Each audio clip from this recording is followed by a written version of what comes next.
Manajemen RSUD Marsidi Judono Kabupaten Belitung, Sabtu tanggal 15 Maret tahun 2025, menggelar konferensi pers dengan puluhan insan media yang bertugas di wilayah Kabupaten Belitung. Konferensi pers ini digelar guna menindaklanjuti informasi yang berkembang di publik terkait tudingan adanya dugaan malpraktek pihak medis RSUD Marsidi Judono sekitar sebulan yang lalu. Dalam tudingan tersebut pihak medis dinilai sudah melakukan kesalahan transfusi darah kepada seorang pasien, sehingga menyebabkan pasien yang bersangkutan meninggal dunia. Tudingan adanya dugaan malpraktek ini akhirnya diklarifikasi oleh Direktur RSUD Marsidi Judono dengan memberikan keterangan secara medis terhadap kasus yang sempat viral tersebut. Berikut ini penjelasan secara medis Direktur RSUD Marsidi Judono, beserta 2 orang dokter ahli yang menangani kasus tersebut di hadapan puluhan insan media. Kasus perubahan golongan darah yang terjadi pada salah satu pasien di Rumah Sakit Marsidi Judono. Mungkin Bapak Ibu izin langsung saja saya sampaikan kronologis pasien ini.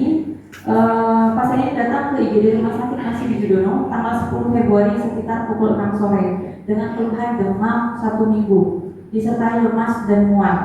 Pasien ini riwayat operasi pemasangan selang di paru-paru untuk mengeluarkan cairan di paru-paru lebih kurang 8 hari sebelum masuk Rumah Sakit Marsidi, dan itu operasinya dilakukan di rumah sakit lain. Pada saat datang dilakukan pemeriksaan di lokasi pemasangan selang tersebut tampak ada rembesan cairan. Secara klinis kondisi pasien juga tampak kuning, kemudian muncul tanda bercak-bercak perdarahan tipis di bawah kulit pada beberapa bagian tubuh seperti lengan, dada, dan perut. Kemudian pasien ini dilakukan pemeriksaan penunjang ronsen dada, ditemukan adanya penumpukan cairan di paru-paru kanan dan pembesaran jantung. Lalu juga dilakukan pemeriksaan laboratorium, didapatkan hasil bahwa sel darah putihnya meningkat, Hb-nya rendah dan trombositnya juga turun, disertai juga HbSAg reaktif yang menunjukkan adanya infeksi hepatitis B. Karena dari hasil pemeriksaan tadi dan sudah dikonsultasi ke dokter yang merawat, diinstruksikan bahwa pasien ini akan memberikan transfusi darah 1 kantong per 24 jam. Kemudian direncanakan pada tanggal 11 itu dilakukan rencana transfusi darah. Nah, pada pasien ini dilakukan pengambilan sampel oleh tenaga perawat di ruang perawatan. Kemudian sudah mengikuti sesuai prosedur yang ada. Tabungnya itu sudah tercatat identitasnya, nama pasiennya, nomor rekam medisnya, kemudian dicocokkan juga dengan form permintaan, cocok namanya, nomor rekam medisnya, kemudian ke ruangan diambil darah pasien dan langsung dimasukkan ke tabung yang sudah dicocokkan tadi, yang sebelumnya juga dicocokkan ke pasien, ada dalam identitasnya, namanya sama, nomor rekam medisnya sama. Sehingga pada saat itu dipastikan tidak ada tertukar sampel atau sampel dari orang lain yang diambil. Setelah dimasukkan ke tabung itu, kemudian sudah semuanya sesuai, tidak ada perbedaan, diberikan ke pihak keluarga untuk dibawa ke PMI untuk dilakukan pemeriksaan golongan darah dan cross match. Cross match itu kecocokan antara darah pasien ini dengan calon darah pendonor. Apakah cocok? Nah, dilakukan pemeriksaan di PMI, dinyatakan ditemukan golongan darahnya B. Kemudian dicocokkan cross match 3 fase lebih kurang 2 jam, didapatkan hasilnya kompatibel atau cocok dan darah ini aman untuk diberikan ke pasien. Sehingga darah yang sudah diperiksa tadi diberikan ke keluarga untuk dibawa ke ruang perawatan. Kemudian di ruang perawatan petugas yang menerima mencocokkan kembali data pasien yang diterima dari PMI, kartu PMI-nya, kemudian formnya, kemudian dengan sampel darahnya dicocokkan semua, nomor-nomor serinya cocok, tidak ada perbedaan. Kemudian dilakukan prosedural sesuai prosedur yang sudah ditetapkan, pemeriksaan tanda vital, cek suhu, nadi, pernapasan, kemudian semuanya sudah dinyatakan normal. Lanjut dilakukan transfusi darah di jam setengah 4 sore. Selama transfusi dilakukan pemantauan, alhamdulillah tidak ada terjadi reaksi transfusi pada saat selama pelaksanaan transfusi maupun setelah selesai pemberian transfusi. Lalu tanggal 12 hari berikutnya dilakukan hasil pemeriksaan ternyata HB-nya masih rendah, sehingga masih dilanjutkan transfusi 1 kantong berikutnya di tanggal 12. Di tanggal 12 kembali mengambil darahnya lagi dari PMI yang sudah cocok, sudah dicocokkan dengan darah pasien, kemudian dibawa dari keluarga ke rumah sakit. Petugas mengulang lagi prosedur seperti yang sudah ada di sini, dicocokkan lagi golongan darahnya, kantong darahnya, kemudian ke pasiennya, gelang identitasnya cocok semua, kemudian diperiksa lagi pasiennya, cek tanda vital lagi, suhu, nadi, pernapasan, respirasi, kemudian sudah dinyatakan aman, tidak demam, boleh masuk transfusi lagi kantong kedua. Hari ketiga, pasien ini masih direncanakan untuk mendapat transfusi darah. Karena sampel darah yang kemarin itu hanya untuk 2 kantong, sehingga harus mengambil sampel darah yang baru.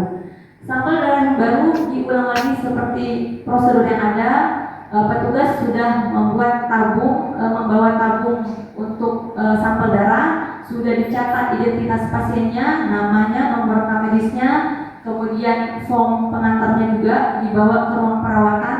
Kemudian di ruang perawatan dicek lagi pasiennya sesuai identitasnya, nama rekam medisnya cocok, baru diambil sampel darah. Setelah diambil, diserahkan kembali ke keluarga untuk dibawa ke PMI. Nah, di PMI dicek lagi seperti semula, cek golongan darah dan cross match dengan darah pendonor. Pada saat di PMI dicek golongan darahnya hasilnya A, berubah yang sebelumnya B. Nah, petugas merasa tidak yakin kenapa tiba-tiba berbeda, karena mereka juga punya catatannya. Mereka meminta sampel ulang. Jadi petugas mengambil lagi sampel yang baru, dibawa lagi dari keluarganya ke PMI lagi, dicek ulang golongan darahnya A. Kemudian di rumah sakit petugas karena udah 2 kali A, kami meyakinkan lagi, ambil lagi sampel baru, cek lagi ke labor kita, di sini golongan darahnya A. Karena perbedaan golongan darah itu kemudian dilaporkan ke perawat ruangan dan dilaporkan ke dokter yang merawat, dan diinstruksikan ditunda sampai dipastikan kembali golongan darah pasien dari penyebab golongan darahnya terjadi perubahan.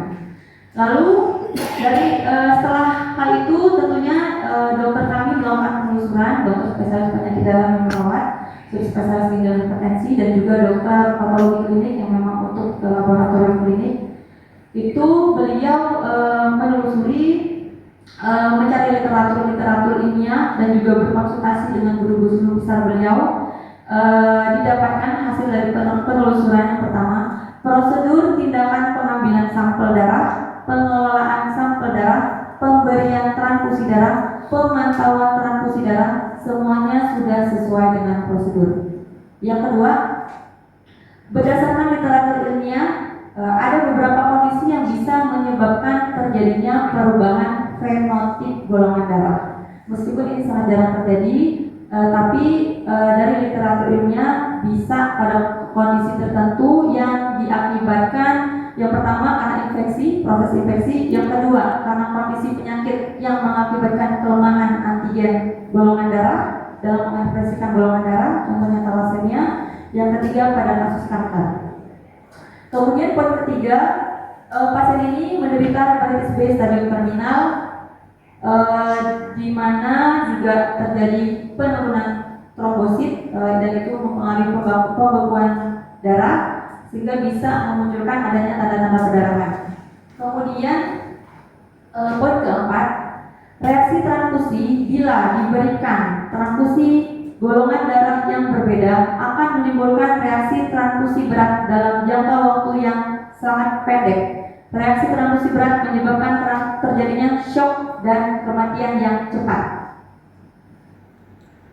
Kemudian berdasarkan penelusuran itu, sehingga dokter menjelaskan ke pihak keluarga terkait kondisi pasien ini, riwayat penyakitnya, kemungkinan juga penyebab-penyebab yang terjadi pada golongan darahnya. Nah, dari dokter disarankan untuk dirujuk ke rumah sakit tipe A untuk menelusuri bagaimana apa yang menjadi penyebab pastinya, karena di rumah sakit rujukan itu tentunya sudah ada ahli darahnya dan alatnya lebih lengkap. Dokter yang merawat beserta dihadiri manajemen juga, direktur, kabak TU, kabin pelayanan, dokter patologi klinik juga, kepala instalasi rawat inap, kepala ruang dan dokter jaga, mengedukasi kembali, melakukan komunikasi, informasi dan edukasi kembali ke pihak keluarga yang terdiri dari suaminya, anak pasien, adik pasien, dan adik ipar pasien, menjelaskan terkait perjalanan penyakit, terkait kondisi pasien ini, terkait kemungkinan yang terjadi, mengapa golongan darahnya bisa berubah, dan rencana tindak lanjut yang untuk juga termasuk menyerahkan ke rumah sakit rujukan untuk ditelusuri lebih lanjut. Namun dari pihak keluarga juga sepakat untuk tidak dirujuk, mereka berharap tetap diberikan pengobatan tindakan yang optimal di rumah sakit Masidi Judono. Yang pertama, kami sudah melakukan KIE, komunikasi informasi edukasi kepada pasien dan keluarga terkait permasalahan ini, terkait penyakitnya, terkait kemungkinan penyebabnya dan rencana tindak lanjutnya. Kemudian poin kedua, kami dokter dan juga perawatan memberikan terapi sesuai kebutuhan klinis pasien. Kemudian yang ketiga, kami juga melakukan rapat internal dan monitoring terkait membahas kasus ini dengan pokja-pokja akreditasi yang terkait permasalahan ini. Sehingga dari langkah-langkah yang sudah kami lakukan didapatkan saran dan rekomendasi, diantaranya yang pertama ialah mereview kembali SPO pengambilan sampel darah dan pemberian transfusi darah. Jika dalam reviewnya ada perubahan, maka akan segera disosialisasikan dan dipastikan SPO-nya dapat berjalan dengan baik di seluruh petugas di pelayanan. Kemudian poin yang kedua, mewujudkan mutu keselamatan dan memudahkan akses penyerahan sampel darah dan pengambilan atau penyimpanan darah pasien. Pihak rumah sakit akan segera menyediakan dan mengaktifkan pelayanan BDRS, bank darah rumah sakit, berikut alat kosmetnya, tentunya dengan mekanisme pengadaan barang jasa yang sesuai dengan memenuhi standar sarana dan prasarana pelayanan bank darah. Kemudian yang ketiga, rekomendasi yang ketiga yaitu rapat koordinasi dan evaluasi dengan UTD PMI Kabupaten Belitung. Kanker. Nah, gimana proses ini bisa terjadi? Terjadinya itu jika terjadi infeksi, itu bakteri atau mikroba yang ada di dalam tubuh pasien itu akan memproduksi enzim yang berbentuk polisakarida, dan di mana enzim tersebut merusak dinding dari sel darah merah, sehingga sel darah merah ini terjadi gangguan dalam mengekspresikan golongan darah AB-nya. Kemudian hal yang lain juga bisa terjadi namanya mutasi genetik. Cuma memang kasus ini sangat jarang terjadi, karena kalau dari literatur yang pertama kali ditemukan itu pada tahun 1959, itu satu kasus, dan itu juga tidak diterangkan dengan jelas penyebab pastinya. Kemudian yang kasus kedua itu ada di India pada tahun 2021. Kasusnya seperti ini. Jadi pasien juga golongan darah O, dari keluarganya O, ternyata dia ditransfusi dengan golongan darah A. Jadi posisinya seperti pasien itu. Jadi ekspresi dari golongan darah tersebut tidak terekspresikan dengan benar karena ada enzim tersebut. Jadi enzim itu merusak ekspresi dari golongan darah. Intinya itu. Kalau yang untuk kanker itu memang ada tapi jarang, dan literatur saya tidak temukan. Yang saya temukan hanya karena infeksi, dengan yang kedua karena mutasi, di mana ekspresi dari gen ABO ini, golongan darah itu ada di kromosom 9, eksonnya 7. Nah, itu kalau terjadi mutasi, maka dia akan terjadi perubahan golongan darah. Cuma itu pemeriksaannya sangat mendetail sekali, karena kita harus memeriksa DNA. Demikian saya rasa penjelasan dari kita. di Kabupaten Belitung ini. Saya hanya sedikit menambahkan aja dari penjelasan Dr. Dwi. Itu memang kalau kita bilang apakah berubah, memang ada literaturnya. Jadi gini, karena enzim dari bakteri itu dan juga polisakaridanya itu, dia akan, karena enzim yang dikeluarkan bakteri itu, dia akan memotong istilahnya dia kan struktur kimianya itu kan N-asetil galakosamin terus apa gitu. Kemudian dia karena kumannya itu dia akan memotong dari N-asetil galakosamin itu, dia asetilnya itu akan keluar menjadi keluar gitu. Jadi akan golongan darahnya itu akan menyerupai, jadi mirip dengan golongan darah B, karena di sel golongan darah A itu mempunyai A1 dan A2. Ya, yang sering berubah itu A1-nya. Memang nggak semuanya, jangan berpikir, oh kalau saya A berarti kemungkinan bisa berubah lagi dong. Belum tentu. Karena itu suatu kejadian yang sangat langka. Kenapanya? Apakah kumannya itu mempunyai suatu enzim apa, itu kita masih belum tahu. Karena memang banyak literatur yang belum terlalu mendalam sekali. Jadi karena yang mirip dengan B, kiot B, jadi dia seolah-olah pada saat tanggal 11 itu kita periksa golongan darah B itu mirip B. Jadi kita menganggap cek golongan darahnya itu dianggap B, karena dia akan menjadi kumparan. Karena kan kita cek golongan darah ada dua macam, itu dengan biopret sama dengan metode tabung. Nah, dua-duanya itu menyatakan dia B, dia ada jadi kumparan. Pada saat kita cek golongan darah B dan juga di crossmatch dengan kantong darah pasien, itu kompatibel. Kalau kita bilang kompatibel itu cocok. Jadi antara sel darah pendonor dengan sel darah pasien itu cocok. Sel pendonor dengan sel darah pasien itu cocok. Jadi kita keluarkan kantong darah B. Pada saat tanggal 13 itu kan ada permintaan lagi dan kita minta sampel baru pasien, bukan kita menggunakan sampel yang lama, tidak. Karena kita minta sampel baru. Nah, pada saat itu kemungkinan besar di literatur yang dikatakan dia nggak stabil, kiot B itu tidak stabil, jadi tidak menetap. Jadi karena suatu hal dia akan berubah menjadi sel darah golongan darah yang sesungguhnya. Kemungkinan A ini sesungguhnya. Nah, jadi dia akan menjadi A pada saat kita cross check dengan golongan darah, itu dia akan A. Kita minta sampel ulang lagi karena kan kita punya jejak rekam itu kita minta sampel ulang lagi, tetap A. Kita cek lagi, kemudian di TMI waktu itu cek lagi golongan darah A. Pada saat itu ketiga kalinya saya minta izin sendiri dengan Dr. Dwi sebagai DPJP-nya.